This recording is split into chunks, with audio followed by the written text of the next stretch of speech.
आज हम पढ़ेंगे ट्रांसपोर्टेशन इन अर्थ फॉर्म के बारे में। और अगर हम बात करें टाइटल में ट्रांसपोर्टेशन वर्ड की, तो ट्रांसपोर्ट का मतलब क्या होता है कि चीज़ों को एक जगह से दूसरी जगह लेके जाना।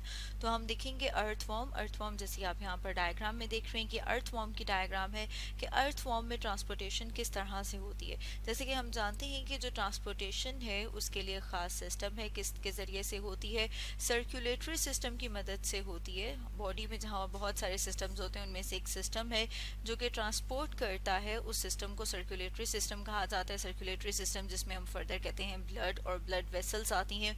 तो अगर हम अर्थ वॉर्म के सर्कुलेटरी सिस्टम की बात करें, इसमें हम देखते हैं लॉन्गिट्यूडनल और ट्रांसवर्स ब्लड वेसल्स जो हैं वो मिलके अर्थ वॉर्म का सर्कुलेटरी सिस्टम बनाती हैं, जिसमें से हम देखते हैं कि कॉन्टीन्यूसली ब्लड फ्लो कर रहा है। अगर हम फर्दर उन ब्लड वेसल्स की बात करें, तो जैसे कि यहाँ पर हम डायग्राम में देख रहे हैं उसमें डोर्सल ब्लड वेसल है।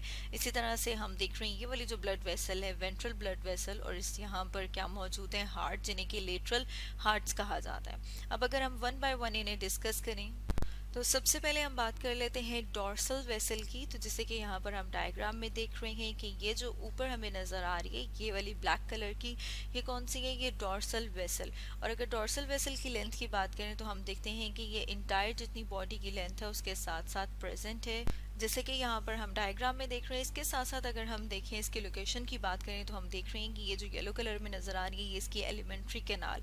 तो डोर्सल वेसल जो है वो एलिमेंट्री कैनाल के बिल्कुल ऊपर प्रेजेंट है, जैसे कि यहाँ पर हम डायग्राम में देख रहे हैं। और इसकी लेंथ की बात करें तो हम देख रहे हैं कि ये इसकी बॉडी की लेंथ के साथ साथ प्रेजेंट है, मतलब ये कि जितनी बॉडी की लेंथ होगी उतनी ही डोर्सल वेसल की लेंथ होगी। अब अगर हम साथ में इसकी वॉल की बात करें, तो हम देखते हैं कि जो इसकी वॉल है वो थिक होती है, मतलब ये कि मोटी और मस्कुलर है। अगर हम साथ में मूवमेंट को देखें, तो हम देखते हैं कि रिदमिक पेरिस्टाल्टिक कॉन्ट्रैक्शंस होती हैं। और वो कॉन्ट्रैक्शंस जो हैं वो कहाँ से होती हैं, वो हम देख रहे हैं कि इसके बिहाइंड, मतलब यहाँ से स्टार्ट होती हुई इसके फ्रंट तक आती हैं। और जब हम देख रहे हैं कि डोर्सल वेसल को, हम देखते हैं कि इसमें से ब्लड फ्लो करता है और बैकवर्ड फ्लो ऑफ ब्लड को रोका जाता है। किस तरह से रोका जाता है उसके लिए हम देखते हैं कि इसमें ख़ास किस्म के वॉल्व प्रेजेंट हैं।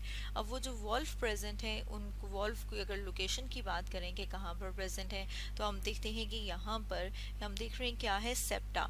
तो हर सेप्टा के फ्रंट के ऊपर वॉल्व प्रेजेंट है, जिसकी वजह से बैक फ्लो, मतलब ये कि पीछे की तरफ फ्लो ना हो जो इसमें ब्लड मौजूद है उसका, उसके लिए यहाँ पर मौजूद है। और सेप्टम की बात करें तो सेप्टम जो है वो पार्टीशन होती है सेगमेंट्स के दरमियान में। जो वॉल प्रेजेंट है जो कि सेगमेंट्स को एक दूसरे से सेपरेट करता है, उस वॉल को सेप्टम कहा जाता है। फर्दर अगर हम इसको डिस्कस करें, तो हम देखते हैं कि जो डोर्सल वॉल है ये सर्व करती है as a collecting vessel. Collecting vessel का क्या मतलब है कि ये ब्लड को कलेक्ट करती है, मतलब ये कि ये ब्लड को रिसीव करती है इसके बॉडी के जो ऑर्गन्स हैं। और ऑर्गन्स में हम देखेंगे कौन कौन से ऑर्गन्स हैं, तो उसमें हम देखते हैं इंटेस्टाइन, नेफ्रीडिया, बॉडी वॉल, वहाँ से ये ब्लड को कलेक्ट करके लेके आती है डोर्सल वेसल तक। लेकिन साथ में अगर हम इसके फर्स्ट 14 सेगमेंट्स को देखें, तो हम देखते हैं कि जो फर्स्ट 14 सेगमेंट्स हैं वहाँ पे डोर्सल वेसल जो है वो डिस्ट्रीब्यूटिंग वेसल बन जाती है, मतलब वहाँ पे ये ब्लड को डिस्ट्रीब्यूट कर देती है।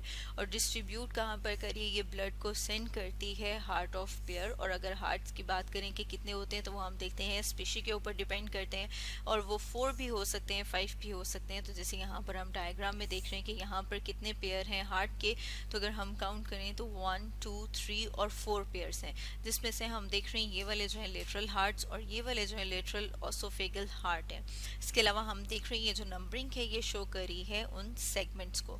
अब अगर हम साथ में नेक्स्ट वेसल की बात करें जो कि वेंट्रल वेसल है, तो वेंट्रल वेसल की लोकेशन की हम बात कर लेते हैं। तो वेंट्रल वेसल जो है उसकी पहले लेंथ और लोकेशन देखें, तो लेंथ हम देखते हैं ये भी through out the length of the body present है। जैसे हमने डोर्सल वेसल की बात की थी कि वो above the alimentary canal present है, इसी तरह से वेंट्रल वेसल जो है वो बिलो द एलिमेंट्री कैनाल, मतलब ये कि एलिमेंट्री कैनाल के नीचे और बॉडी की लेंथ के साथ साथ जा रही है और उसके एंड तक प्रेजेंट है।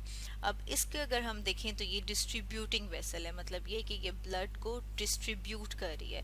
अगर हम साथ में इसमें ब्लड फ्लो की बात करें कि ब्लड जो है वो डिस्ट्रीब्यूट करते हुए ब्लड का फ्लो किस तरह से है, तो ब्लड जो है वो फ्लो करता है इंटीरियर से पोस्टीरियर एंड की तरफ, मतलब ये कि ये कौन सा एंड है, इंटीरियर, और ये इसका पोस्टीरियर एंड। तो हम देखते हैं कि ये ब्लड को इंटीरियर एंड से पोस्टीरियर एंड की तरफ फ्लो करते हुए ब्लड को डिस्ट्रीब्यूट करता है। अब इसमें वॉल्व की बात करें, जैसे कि हमने बात की थी डॉर्सल वेसल में वॉल्व मौजूद हैं, लेकिन वेंट्रल वेसल में वॉल्व मौजूद नहीं है। जैसे कि हम बात कर रहे हैं कि ये जो है ये डिस्ट्रीब्यूटिंग वेसल है, तो हम देखते हैं कि जो वेंट्रल वेसल है वहाँ से बहुत सारी ब्लड वेसल्स, छोटी छोटी small branches, small blood vessels जो है वहाँ से अराइज हो रही है, क्योंकि ये जो वेंट्रल वेसल है इसने ब्लड को डिस्ट्रीब्यूट करना है, ब्लड को पहुँचाना है। और हम देखते हैं कि हर सेगमेंट में मौजूद जो वहाँ पर ऑर्गन्स हैं, जिसमें हम बात करते हैं कि वैसे तो हम देख रहे हैं कि सेप्टा जो है वो क्या करता है, वो जो कि उन सेगमेंट्स को सेपरेट करता है। इसके अलावा हम देखते हैं कि नेफ्रीडिया जो कि बॉडी की एक्सक्रीटरी मटेरियल को वहाँ से एक्सक्रीट करने में हेल्प करता है, ये उन सारे स्ट्रक्चर्स को, जैसे कि हम यहाँ पे देख रहे हैं नेफ्रीडिया के हर सेगमेंट में मौजूद होगा, तो ये उन सब को जो है ब्लड डिस्ट्रीब्यूट करता है। इसलिए हम देख रहे हैं कि यहाँ पर बहुत सारी ब्रांचेस जो हैं इससे अराइज हो रही हैं।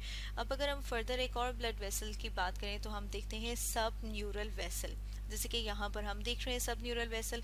सब न्यूरल वेसल जो है वो कहाँ से एक्सटेंड करती है, वो एक्सटेंड करती है फ्रॉम इंटीरियर 14 सेगमेंट, और फिर हम देखते हैं कि वहाँ से वो कहाँ पर जा रही है, बॉडी के एंड तक जाती है। और अगर हम यहाँ पर डायग्राम में देखें तो हम देख रहे हैं कि ये जो नंबरिंग है ये सेगमेंट्स को शो कर रही है, और इसमें ये जो 14 नंबर है यहाँ से हम देख रहे हैं ये वाली जो लाइन है ये क्या बता रही है, ये सब न्यूरल वेसल को शो कर रही है।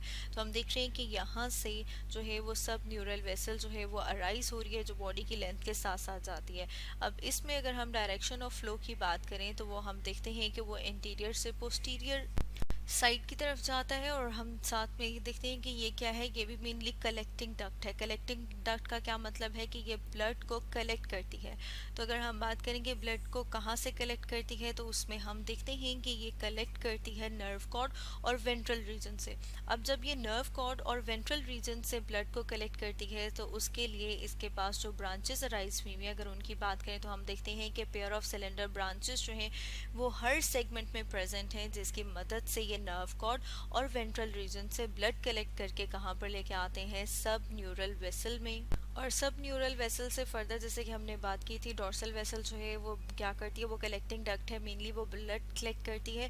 तो हम देखते हैं उसके साथ किस तरह से कम्युनिकेट करती है, उसके लिए एक और ख़ास किस्म की वेसल्स प्रेजेंट है, जैसे कि यहाँ पर हम देख रहे हैं जिन्हें कमर्शियल वेसल कहा जाता है। ये जो वेसल है इनकी मदद से सब न्यूरल वेसल जो है वो कम्युनिकेट करती है डॉर्सल वेसल के साथ।